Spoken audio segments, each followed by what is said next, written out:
Okay, great. Good afternoon, everyone. Welcome to the Spending Affordability Committee on Thursday, December 17, 2024. Chairman Rosa Pep, myself. Welcome, everyone, to today's meeting. First, we will hear from the Board of Revenue Estimates, December report, and revised forecast. But before that, we do want to thank the Speaker of the House, Adrian Jones, and also Senate President Bill Ferguson for joining us today. And with the Office of Policy Analysis, we have Department of Legislative Service, Teresa Tazinski, Principal Analyst, and also David Romans, Coordinator in Fiscal and Policy Analysis. If you both like to present, be great. Thank you, Mr. Chairman. I think the document's going to be shared on the screen. If not, I will be doing it in a minute. There we go. All right, so Teresa is going to start you off giving you an update on the revenue estimate, then I will give you an update on the overall budget outlook, and then we will walk you through the draft recommendations in the report. So I will turn it over to Teresa. Thank you. We just have one chart here to go over. As you're probably aware, last week, the Board of Revenue Estimates, the BRE, met and adopted a new revenue forecast, and this chart compares it to their previous forecast in December. The BRE revised up their fiscal 2025 estimate by $194 million. That's a 0.8% change. The changes were made largely to align the revenue estimate with the year-to-date performance so far in fiscal 2025, as the underlying economic forecast really did not change.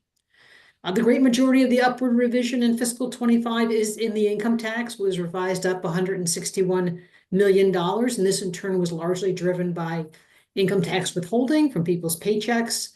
That offset a small downward revision to the estimated payments, quarterly estimated payments, but there also was a small downward revision to refunds. There were other upward adjustments on our major revenue sources, including the corporate income tax and the sales and use tax. There was some changes to the insurance premium tax and miscellaneous, which are part of the other category. And there was a fairly substantial downward revision to tobacco tax revenues, which are trailing the estimate following the recent tax increase. Moving over to fiscal 26, there is a $24 million increase in the lottery. This is a technical adjustment, changing the expectation of when the first year of debt service for redeveloping the baseball stadium in Baltimore will happen, pushing it out from fiscal 26 to fiscal 27. So that raises general fund revenue. In fiscal 26, there's some other minor adjustments in fiscal 26 as well. But notably, the BRE did not carry forward the upward revisions in fiscal 25 for the income tax or the sales tax. And they did this mostly because of uncertainty.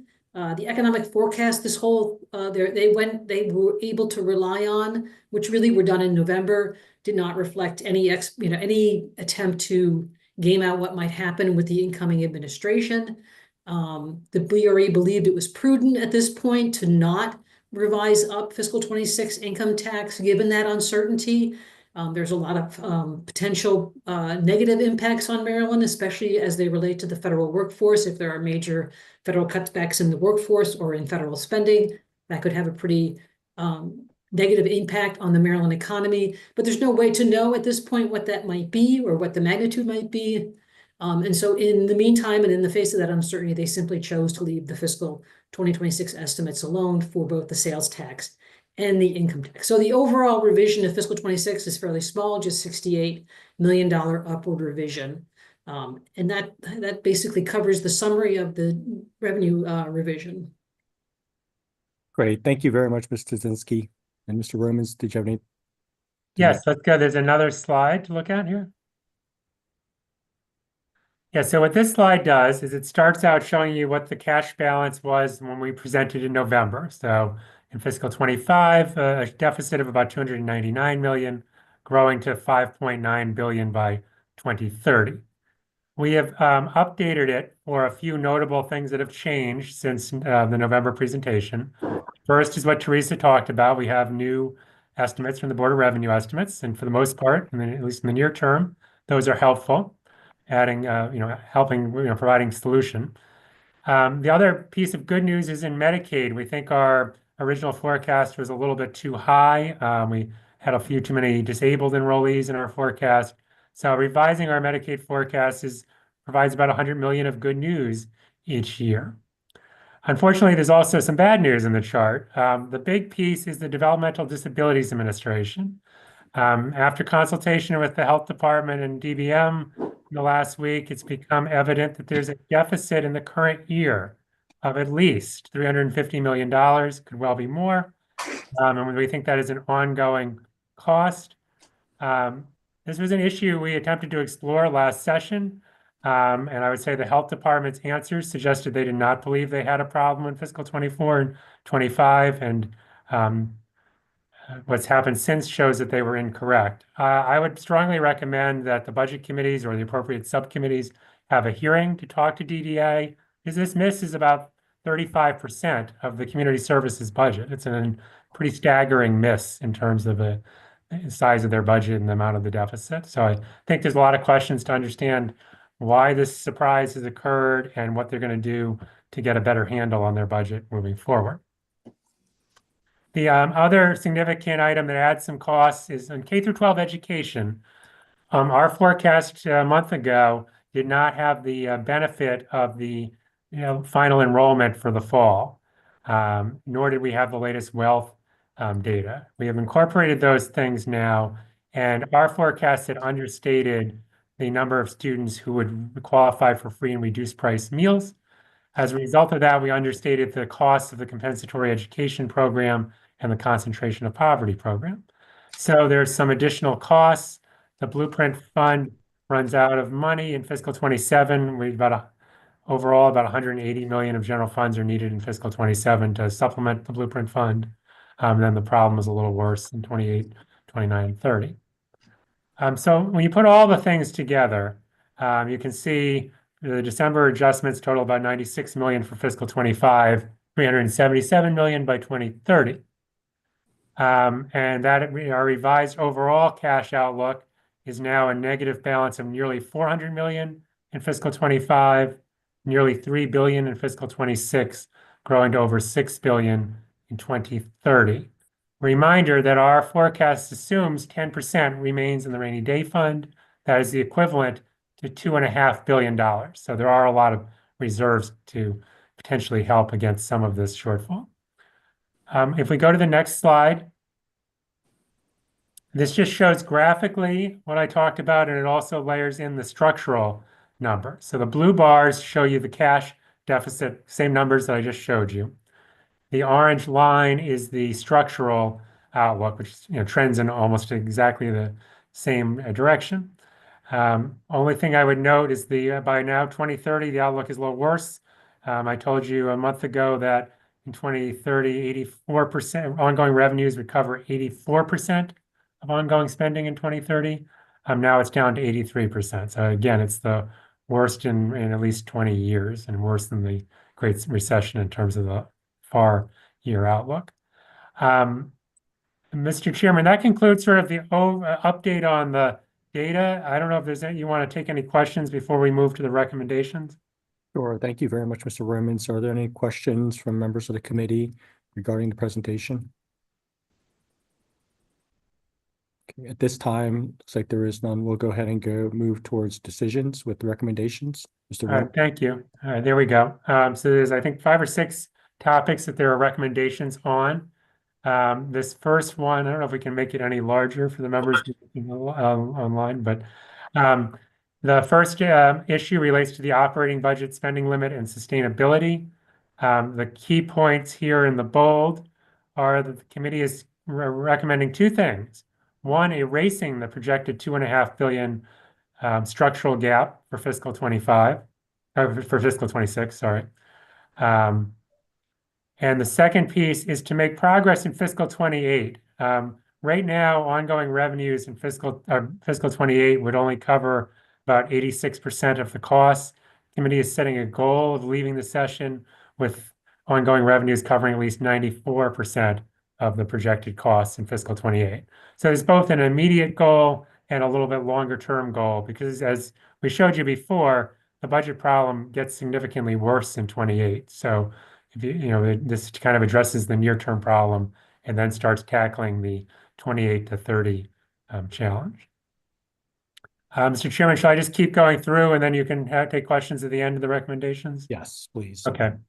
On fund balances, the recommendation there on the starts at the bottom there on the page that says before considering the use of the rainy day fund, that you should make your best efforts to align ongoing spending with revenues and identify other sort of one-time budgetary savings.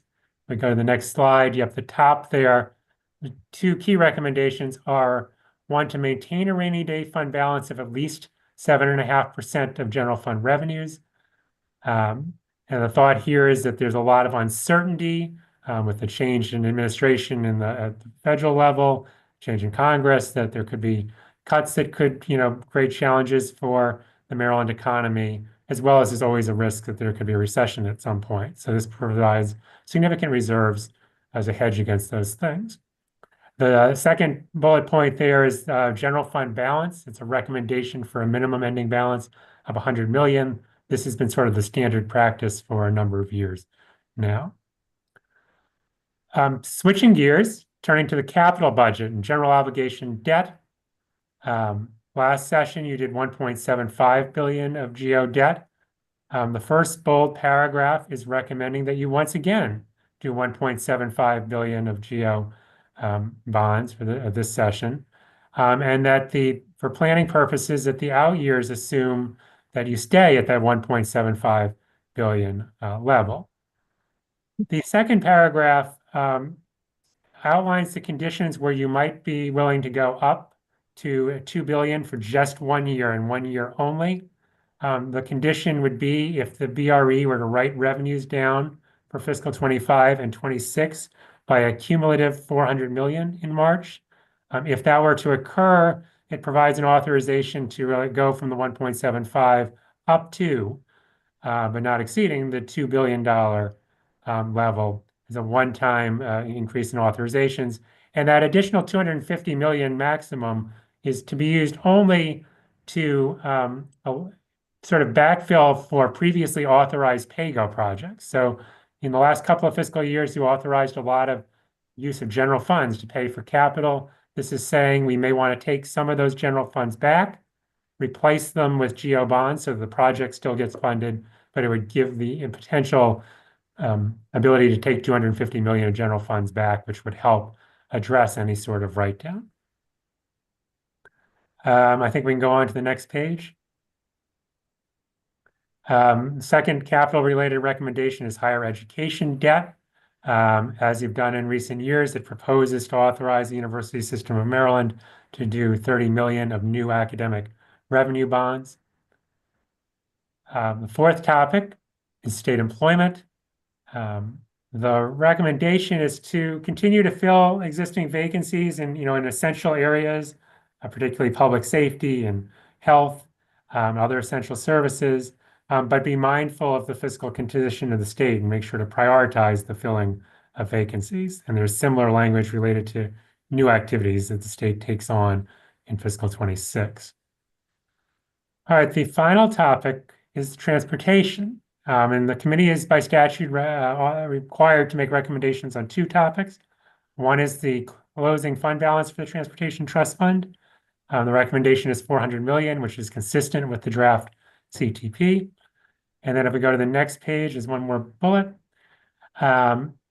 This recommendation relates to system preservation, and it's recommending that at least 1.14 billion be spent on system preservation in fiscal 26.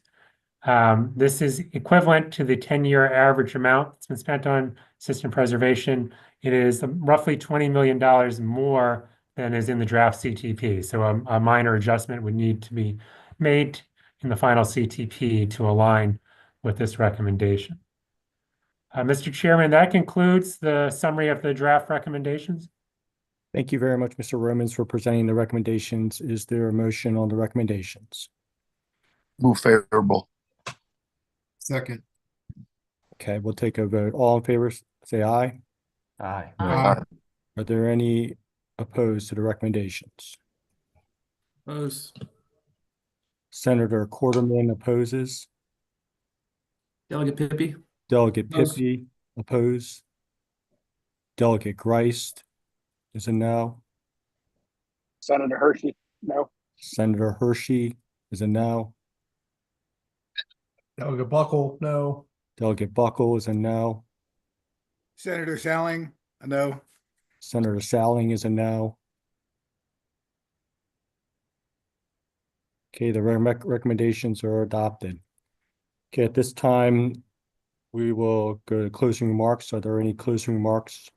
The chair recognizes Chair of the Appropriations Committee, Chair Ben Barnes.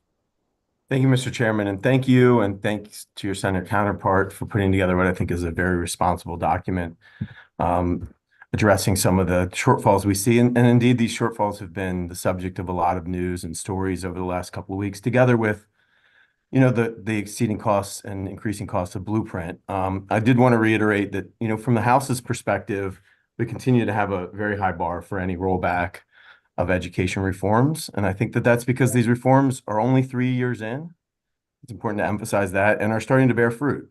We're seeing more children in pre-K, more money for teachers and retention of teachers, and more money for community schools and behavioral services and wraparound services, which will lead to better results and outcomes. And it would be a shame to roll these back just 3 years in.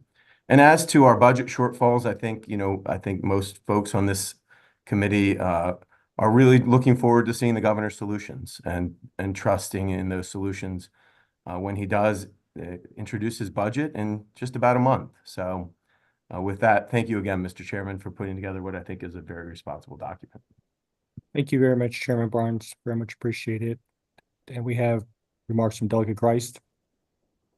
Thank you, Mr. Chairman. I just want to explain, in part, this year is different than any budget year since I've been here in the last decade. And I think that part of the presentation is that we're in a worse situation now than we were during even the Great Recession. And if you look at, why the Spending Affordability Act was created back in 1982, it very clearly says here that the committee's purpose is to limit the rate of growth of state spending to a level that does not exceed the rate of growth of the state's economy. It doesn't talk about balancing the budget. It talks about your spending growth being in proportion to the growth of the economy. Now, when you factor in, a pandemic like COVID, that certainly changes things. But our FY 2021 budget was $50.4 billion. Our economy has been stagnant, since then. And I think that our projections over the next several years is that our economy is not going to grow. So the only way we can balance the budget are doing one of three things: either revenues, reductions in spending, or a combination of both. And if our economy isn't growing, and we decide, that we're going to take money out of the economy via taxes or wages, that's only going to stifle economic growth. And that's a concern that we have. And so none of the recommendations in this report talk about, making sure that our growth in spending reflects our growth in the economy. It doesn't do that. And the second thing is we have a structural deficit, which means that we have issues structurally in state government. In order to fix that, we have to make changes structurally to state government. And unfortunately, the recommendation doesn't do that as well. And those are the two biggest concerns that we have. And I think that that's going to be our top two concerns, going into this session, about how are we going to be able to deal with a structural deficit. And I think that how we go about doing that is going to have a tremendous impact, in future years' economic growth with our state. Thank you, Mr. Chairman. Are there any other comments? Yes, Mr. Chairman. Chairman Roosevelt. Yeah, a couple things. One is people understandably ask, why did we have a couple of years of big surpluses and now we have a projected deficit? And my answer to that is COVID. We all know how COVID disrupted the economy. We know how we went from very high unemployment to very low unemployment. We know how we went from not very high inflation. Then we had a year and a half of very high inflation. And inflation affects state government and local government the way it affects family grocery bills. And so costs have gone up. So it's not surprising that with the disruption in the supply chains and the disruption in the economy, that the fiscal situation of the state for now has changed. I agree with the recommendations we just adopted that there cannot be one solution to this problem. It needs to be a balanced solution, and that includes restraining spending for sure. It's got to include revenue, and it's got to include planning ahead by keeping money in our rainy day fund, because we're facing now with this new administration in Washington some potential very, very big economic shocks. We're talking about local shocks affecting federal employment in Maryland, but we're also have to be concerned about shocks by, very frankly, radical economic policies that have been discussed in the campaign that could have a big impact on the world economy and therefore on us. So I think our recommendations are sound, they're balanced. We're going to see what the governor does, and then we'll have a chance, once we see what President Trump and his team does in Washington over the next couple of months, we'll see what the situation is to balance the budget and promote economic growth in the state. So I agree strongly with these recommendations. Thank you very much, Chairman Rosebud, for your comments. And that concludes today our Spending Affordability Committee. Thank you, everyone, for their work, and I wish everybody a happy holiday. Thanks very much. Bye. Happy holidays.